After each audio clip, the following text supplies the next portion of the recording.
Hello everyone, আসসালামু আলাইকুম। কি অবস্থা সবার, কেমন আছেন? এই যে আজকে চলে আসলাম রান্নার ভিডিও নিয়ে। এই যে আমি আজকে রান্না করব দেশি হাঁস। এই হাঁসটা ধুয়ে পরিষ্কার করে নিয়ে নিছি, আর এদিকে নিয়ে নিচ্ছি মশলাগুলা, পেঁয়াজ রসুন, আর এদিকে আলু। তো আমি আজকে এগুলা আলু দিয়েই রান্না করব হাঁসের মাংসগুলা। তো এখন ডেক্সিটা বসায় দিয়ে তেলটা দিয়ে দিচ্ছি। এই হাঁসটা কিন্তু বাড়ির হাঁস, আমাদের বাড়িতে হাঁস আছে, তো হাঁস ওখান থেকে জবাই করছে।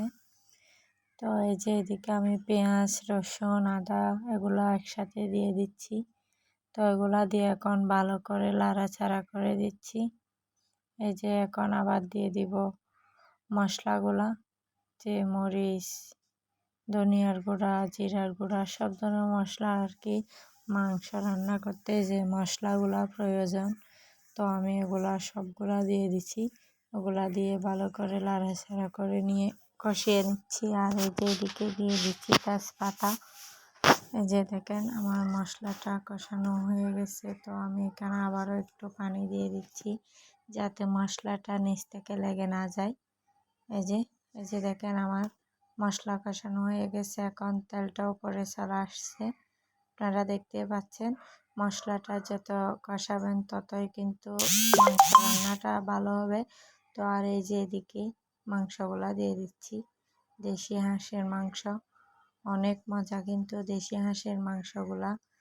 তো এই যে আমি এখন এগুলা লাড়াচাড়া করে দিচ্ছি, মাংসগুলা লাড়াচাড়া করে দিচ্ছি। এই যে একটু পরে আসলাম, মাংসটা কষানো হয়ে গেছে।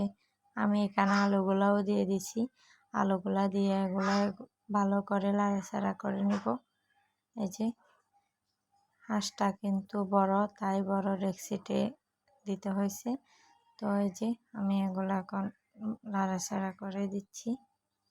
তো আপনারাও সবাই কমেন্ট করে জানাবেন কাদের কাদের বাড়িতে হাঁস আছে, দেশি হাঁস।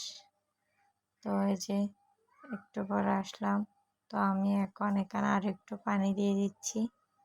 এই যে পানি দেওয়ার পর এগুলো আর একটু লাড়াচাড়া করে নিব।